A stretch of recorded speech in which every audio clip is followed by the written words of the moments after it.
Ready start. अपीलार्थी Nand Lal और दिलीप परस्पर रिश्तेदार और निकट पड़ोसी थे।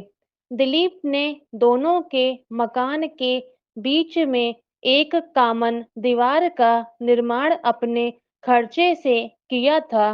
बाद में दीवार निर्माण के आधा खर्च उसने अपीलार्थी से मांगा, जिसे देने से अपीलार्थी ने इनकार कर दिया।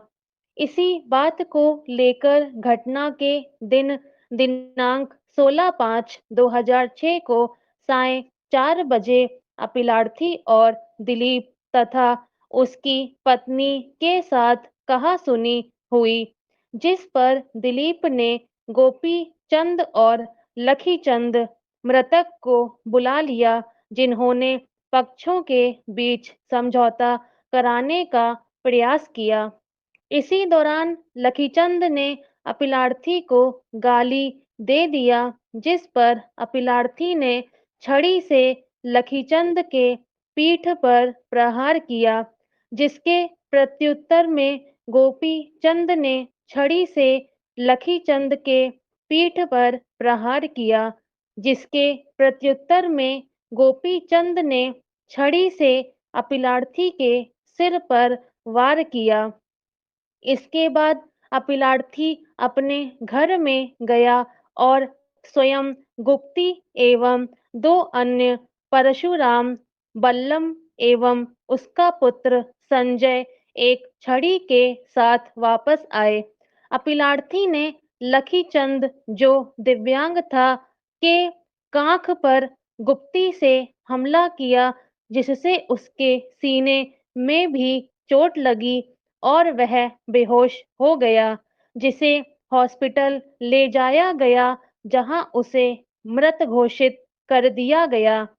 अन्वेषणोपरांत अपीलार्थी एवं 2 अन्य के विरुद्ध भारतीय दंड संहिता की धारा 302-34 के अंतर्गत आरोप पत्र पेश किया गया।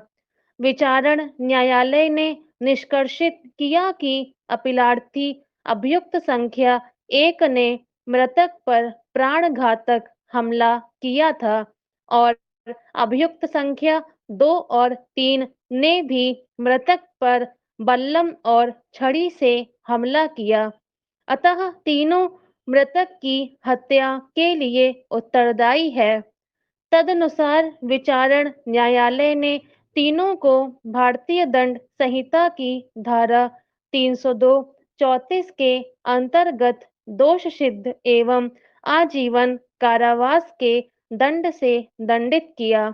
बंबई उच्च न्यायालय ने विचारण न्यायालय के निर्णय की पुष्टि करते हुए अपीलार्थी की अपील को निरस्त कर दिया, किंतु अभियुक्त संख्या 2 और 3 को इस निष्कर्ष पर दोष मुक्त कर दिया कि वे प्रारंभिक घटना के बाद अपीलार्थी के साथ आए थे, इसलिए उनके बीच सामान्य आशय का तत्व विद्यमान नहीं था।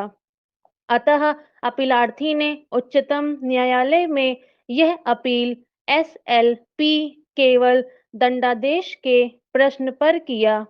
उच्चतम न्यायालय के समक्ष मुख्य विचारणीय प्रश्न था कि क्या अपीलार्थी की धारा 302 के अंतर्गत दोष सिद्धि एवं दंडादेश विधिपूर्ण है। अन्य शब्दों में, क्या अपीलार्थी ने मामला धारा 302 के बजाय धारा 304 के भाग द्वितीय के अंतर्गत दंडादेश के संशोधन के लिए गठित कर दिया है।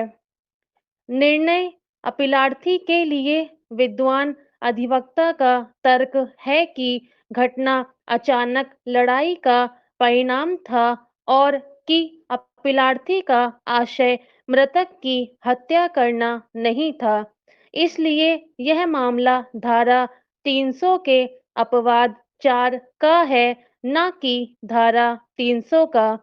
मामले को धारा 300 के अपवाद 4 के अंतर्गत लाने के लिए निम्नलिखित शर्तों की पूर्ति करना आवश्यक है। कृत्य मानव वध आवेश की तीव्रता में हुई अचानक लड़ाई में पूर्व चिंतन के बिना किया गया हो। आवेश अचानक झगड़ा जनित हो। अपराधी ने कोई अनुचित लाभ नहीं उठाया हो। अभियुक्त ने क्रूरतापूर्ण या अप्रायिक रीति से कार्य न किया हो। अचानक लड़ाई संहिता में परिभाषित नहीं है। यह ऐसा कृत्य है जिसमें दोनों पक्ष दोषी होते हैं, जो अचानक झगड़ा का परिणाम होता है। झगड़ा जनित आवेश इस प्रकृति का होना चाहिए कि आवेश को शांत होने का अवसर नहीं था और उसी आवेश की तीव्रता में उत्पन्न लड़ाई के परिणाम स्वरूप घटना घटी हो। यह महत्वहीन है कि कौन पक्ष प्रकोपन देता है या पहले हमला करता है। उपयुक्त सिद्धांत को पुनः पप्पू बनाम मध्य प्रदेश राज्य और सुरैन सिंह बनाम पंजाब राज्य के मामलों में अनुसरित किया गया और मामलों में धारा 302 के अंतर्गत दोषसिद्धि को धारा 304 के भाग द्वितीय में परिवर्तित कर दिया गया। स्टॉप।